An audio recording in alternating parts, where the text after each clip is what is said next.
Hey, part 2 of this series on Sir Duke. I'm going to show you more of the accompaniment parts, and I'm going to also show you some of the melody parts. Don't forget, you can always find links below here for more ways to work with me. So here we are on this, we've already gotten through the A section, also known as, I guess, the verse. And now we want to go to this next section, which sounds like all this part. All right, so we start on an F chord, and the way I do that is with the 3rd and the 7th, E flat and A. It's just a tritone, so I use 3rd and 2nd finger, 3rd finger, and I just walk it down and walk it back up.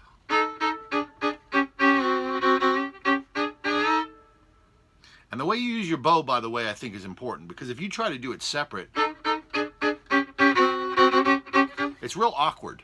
So you want to think about where you can slur the bow and just make the bow as efficient as possible and leave the bow on the string. So I'll show it to you one more time. Something like that. I could work on it more myself. So get that. Then the second time, you want to go.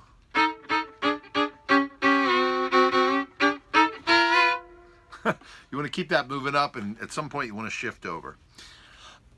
Now, after that part, that was all those just tritones. So, and we're assuming that there's a bass in the bass part. So if you listen to how I did here on the loop, I played that part on the top, and then the bass is playing the root notes, just so you can hear it real quick.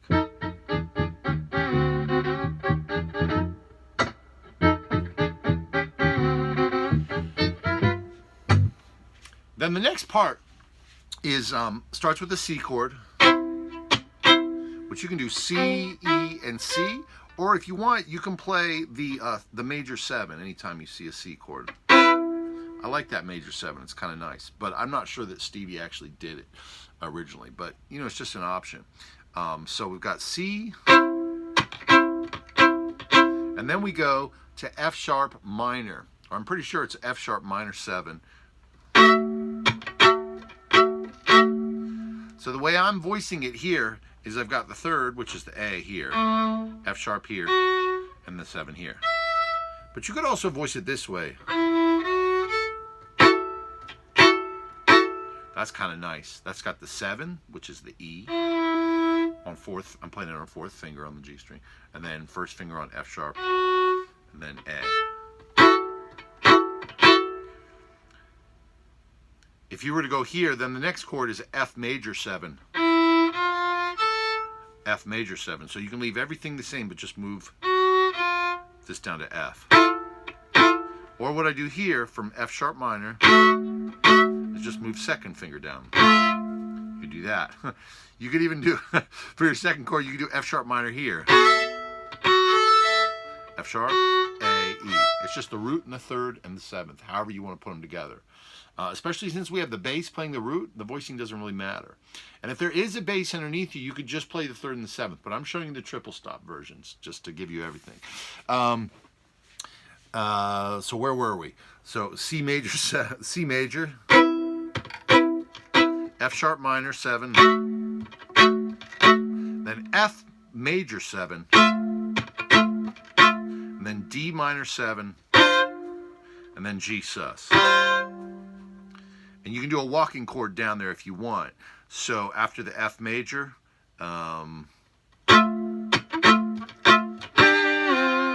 which is what I do, I just hit that E minor 7 in the middle. And I'm not even playing all the voicings. I'm just doing the double stop there. So I'll take you through that whole section. It's like C, F sharp minor 7, F major 7, again, F sharp minor 7, F major 7, E, D, G sus. That's that section. I'll play it back from where we started so you can actually hear the melody over the accompaniment part as well, and maybe I'll even leave some of these parts at the end for you to be able to practice with at the end of this video or in a separate video. By the way, I've got backing tracks for a lot of my play-alongs on the YouTube channel here, but I also have more backing tracks that you can get. Actually, the way we set it up was that you can pay anything you want to get the backing tracks. So I'll try to leave a link for that as well. Some people just pay $1. You get a bunch of extra backing tracks and all this other stuff. So this is this section. I'll play the melody so you can hear the backing tracks underneath.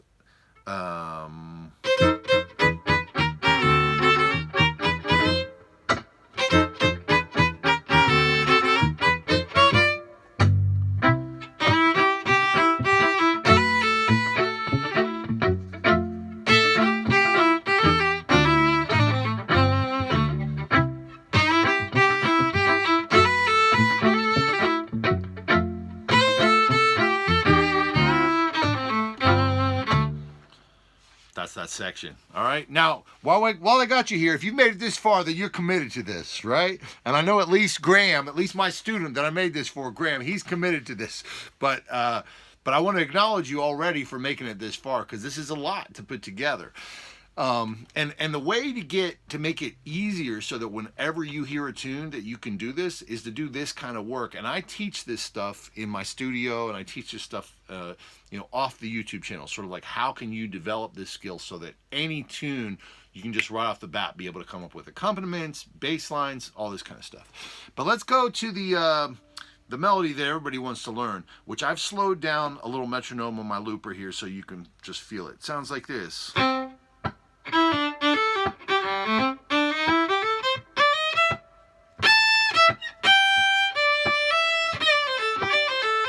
Sorry.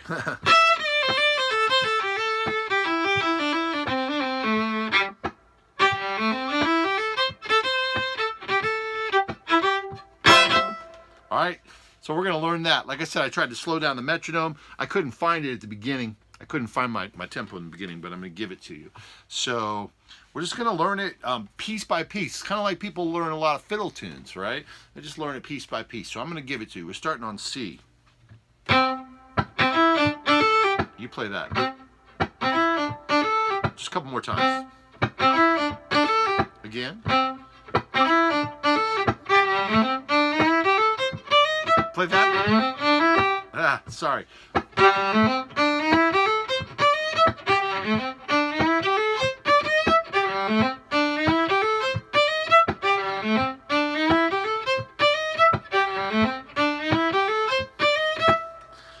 Sorry, I'm trying to learn the tune myself, aren't I?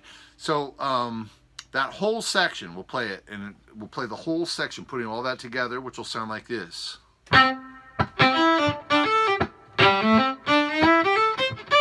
Again.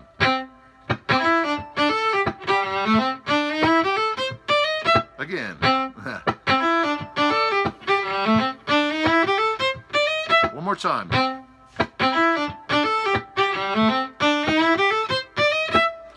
Now the next part, just play this after me.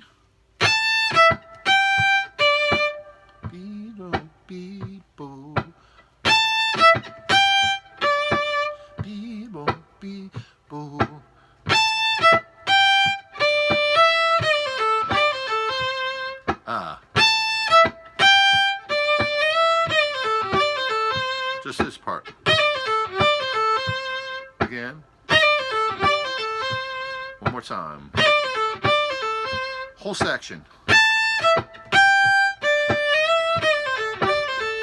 Again. One more time.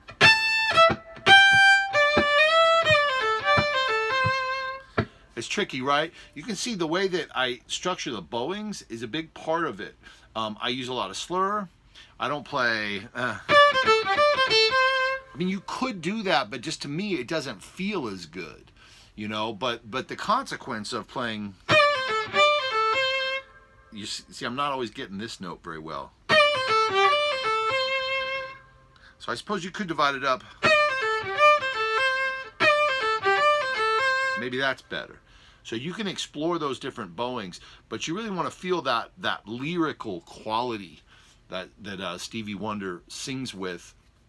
And you also want to make sure that your rhythm is super tight, like really feels good in this kind of swung feeling. Now the next part, I'll do it without the run. You can do it after me. Again.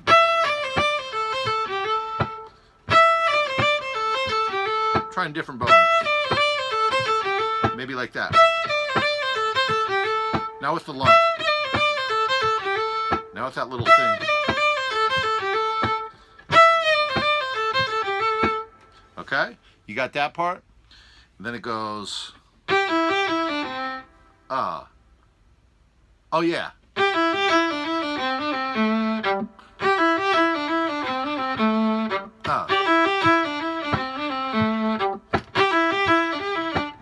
Sorry.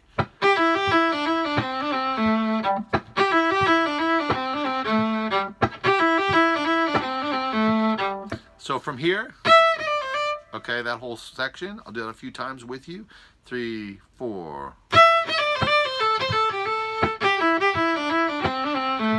Again.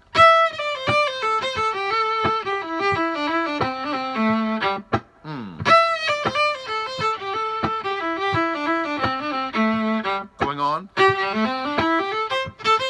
Doing that.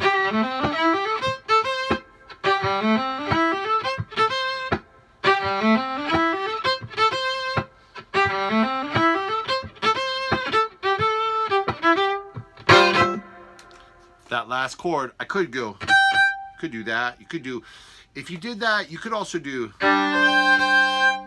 see, it's not this chord. That would be your normal G chord, but I'm treating it like a sus. Remember what I talked about with that being like a F major over G? I also like to just do this way, because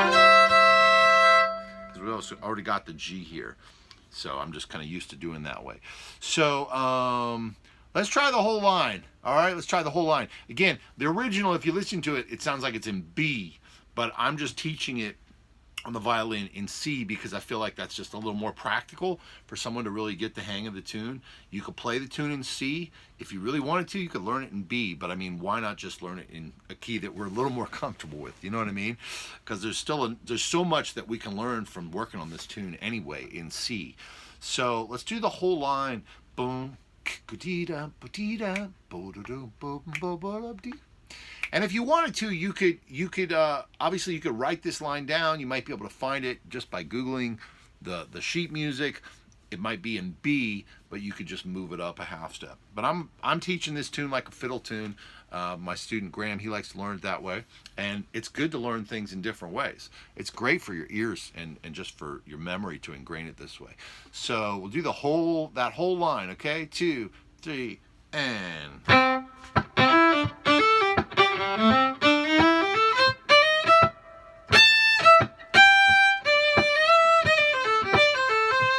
Hey.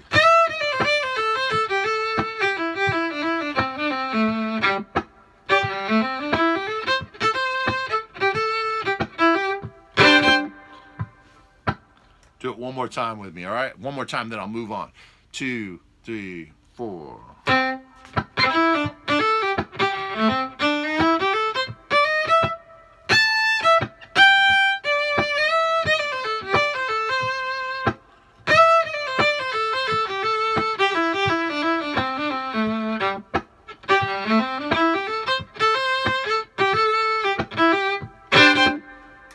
Yeah.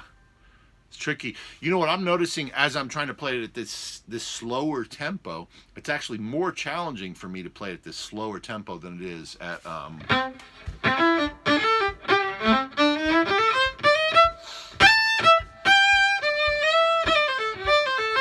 it's actually easier for me to play it at that faster tempo. I've practiced it at that faster tempo more, but I think that playing it at the slower tempo is a great exercise for me.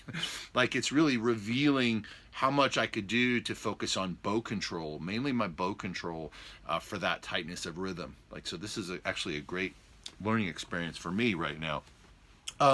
So we've covered a lot of different aspects of the tune, from as far as how to do the triple stop comping, and how to do on the different sections and how to do this melody, which I think is a great start to this tune. And I may do some more on it. We'll see what Graham thinks, if he wants me to show him some more things on this. But I hope that you're going to be able to see how much you can take away just from the structures that I've showed you as far as comping, not only in the rhythmic side, but also the harmonic side, the left hand fingers. And again, this is something you can take into a lot of the tunes, because a lot of other tunes that you work with, because it's fun to be able to accompany ourselves on loop pedals and do performances that way. It's also great to be able to accompany our students. And there could be times when you're playing like duo with another fiddle player or trio, and where having all these accompaniment skills can be great. Not even though the original version of this tune by Stevie Wonder didn't have a violin on it and it was done with a certain instrumentation, there's no reason that we can't treat this like chamber music, like improvised chamber music. Any tunes out there that you want to play, you can really investigate, you know, them on a deeper level so that you can do accompaniment styles in a lot of different formats. And that makes it fun. Makes it fun to be able to play the tune. So Graham, I hope you like this. And everybody else, leave me a comment. Like I said, I may do more on this series, on this tune. I may not, but you can definitely find a lot more via the links below. So either way, I hope to see you in another lesson soon. Until then, happy practicing.